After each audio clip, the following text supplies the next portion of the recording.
Hello everyone, आज हम देखेंगे कि हम बी ट्री में वैल्यू को इंसर्ट कैसे करेंगे।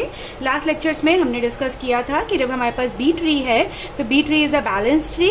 तो बैलेंस ट्री में हमेशा हमारे पास जो लीफ नोड होंगे वो हमेशा बैलेंस्ड होंगी।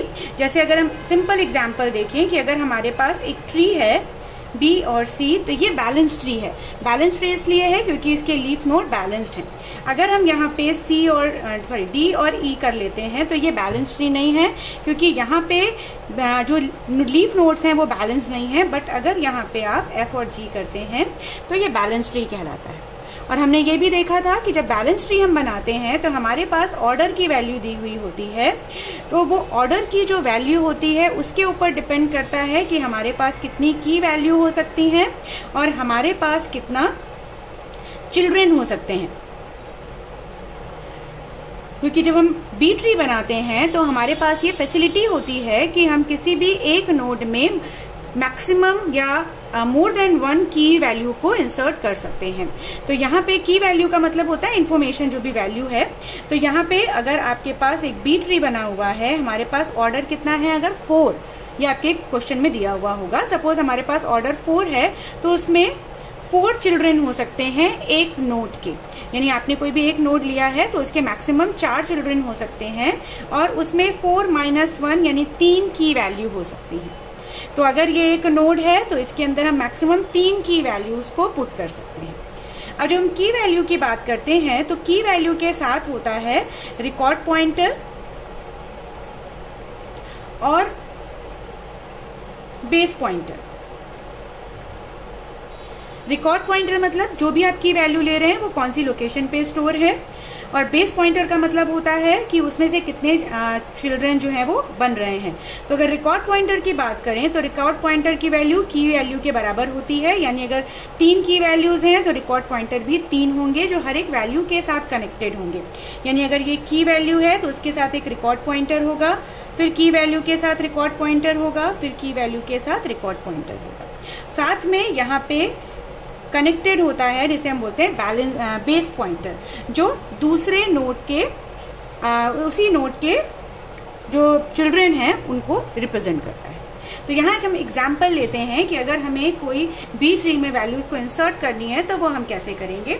सपोज हमारे पास कुछ वैल्यू है 1 2 3 4 5, सिंपल एक लिस्ट ले लेते हैं 10 तक, और इसका हमें एक बी ट्री जनरेट करना है। तो सबसे पहले हमारे पास अगर ऑर्डर 4 दिया हुआ है तो उस कंडीशन में हमारे पास कितनी की वैल्यू हो सकती है, 3 की वैल्यू हो सकती है। और हर एक की वैल्यू के साथ एक बेस पॉइंटर कनेक्टेड होगा और रिकॉर्ड पॉइंटर कनेक्टेड होगा। तो ये वाली वैल्यू होगी बेस पॉइंटर के लिए, जितने भी आपको 4 बेस पॉइंटर दिख रहे हैं, क्योंकि हमारे पास 4 ऑर्डर है और 4 चिल्ड्रन जनरेट हो सकते हैं। और यहाँ की वैल्यू होगी, सबसे पहले हमने 1 को इनपुट किया, फिर 2 को इनपुट किया, फिर 3 को। हर एक की वैल्यू के साथ एक रिकॉर्ड पॉइंटर है, जरूरी नहीं हम उसको यहाँ पे रिप्रेजेंट करें, तो इसलिए मैंने 1 2 3 नॉर्मली लिखा है। अब जब हम 4 को इंसर्ट करने जाएंगे यहाँ पे तो 4 इंसर्ट नहीं हो सकता। क्यों नहीं हो सकता? क्योंकि हमारे पास मैक्सिमम 3 की वैल्यू हो सकती है, उससे ज्यादा नहीं। तो अब नेक्स्ट क्या करें? तो अब नेक्स्ट हमको क्या करना पड़ेगा, इसे स्प्लिट करना पड़ेगा। इसे स्प्लिट करने के लिए हम निकालते हैं इसकी मीन वैल्यू, यानी कि 4 वैल्यूज हैं, डिवाइडेड बाय 2 कर दो तो कितना आया 2। तो वो जो आपके पास सेकेंड पोजीशन है, यहाँ से आपका जो ट्री है वो स्प्लिट हो जाएगा। तो ये 2 कहाँ चला जाएगा? ऊपर की तरफ। यानी अब आपके पास जो जनरेट होगा वो कैसा होगा, मैं केवल इसी तरह से बना रही हूँ। 2 चला गया ऊपर और बचा 1 और 3 और 4। 1 जो है वो जाएगा 2 के लेफ्ट साइड पे, क्योंकि ये फॉलो करता है बाइनरी सर्च ट्री के रूल्स को, जिसके अकॉर्डिंग किसी भी नोड के लेफ्ट साइड पे छोटी वैल्यू होती है और राइट साइड पे बड़ी वैल्यू होती है। तो 1 यहाँ आ जाएगा, बाकी इसकी 2 की वैल्यू खाली रहेंगी, और 3 आ जाएगा 2 के 3 और 4 आ जाएगा राइट साइड पे, क्योंकि वो 2 से बड़े हैं। अब नेक्स्ट वैल्यू आएगी 5, तो 5 को मैंने यहाँ पे इंसर्ट कर दिया। अब जब आया 6 तो 6 यहाँ इंसर्ट नहीं हो सकता, क्योंकि यहाँ 3 वैल्यू कंप्लीट हो गई हैं। तो उस कंडीशन में 6 का मीन निकालेंगे, आएगी सेकेंड पोजीशन। सेकेंड पोजीशन आएगी तो ये ऊपर की तरफ शिफ्ट होगा और यहाँ पे आ जाएगा 4। तो अब जो ट्री बनेगा वो कैसा रहेगा, वो रहेगा 2 और 4 और एक वैल्यू खाली। और यहाँ पे नीचे क्या है, 1 तो इधर ही रहेगा क्योंकि वो 2 से छोटा है, और 3 किधर रहेगा, यहाँ, क्योंकि वो 2 से बड़ा है।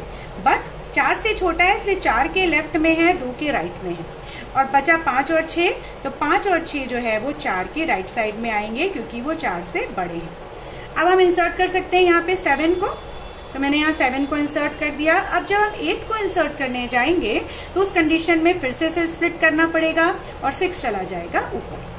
जब 6 ऊपर जाएगा तो ये फिर से डिवाइड हो जाएगा, ये हो जाएगा 2, 4 एंड 6। यहाँ पे तो 1 ही रहेगा, तो ये हो जाएगा 1, इधर आ जाएगा 3,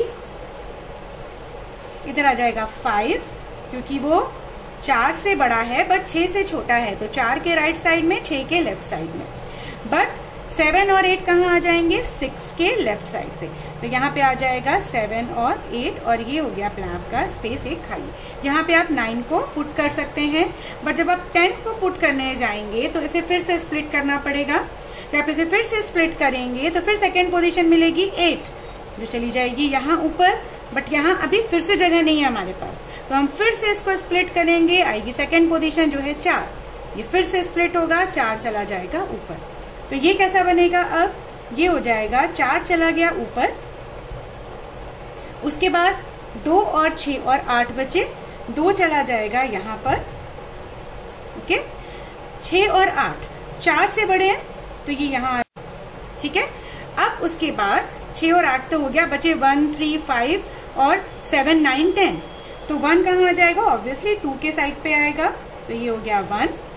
3 कहाँ आएगा, 3 चूंकि 4 से छोटा है इसलिए इसी तरफ आएगा, 2 से बड़ा है इसलिए यहाँ आएगा, तो ये वैल्यू हो जाएगी 3 इधर।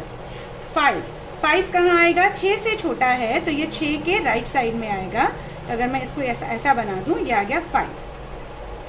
और 7 आएगा 8 के, 6 से बड़ा है बट 8 से छोटा है, तो 6 के राइट साइड में आएगा, 8 के लेफ्ट साइड में आएगा, तो 7 चला गया यहाँ पे।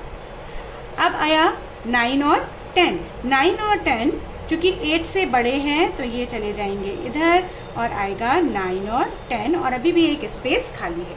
अब देखिए ये बैलेंस फ्री है पूरी तरह से, क्योंकि इसके भी चाइल्ड हैं, इसके भी 3 चाइल्ड हैं, और यहाँ पे ये पूरी तरह से बैलेंस्ड है। अगर मैं इसे यहाँ से हटा के मैं इधर लिख दूं तो आपको दिखेगा ये पूरी तरह से बैलेंस्ड है, ठीक है। ये 6 के लेफ्ट साइड पे है, तो यहाँ पे देखिए ये 4 है, यहाँ पे 2, ये 6, 8, 1, 3, 5, 7, 9 और 10।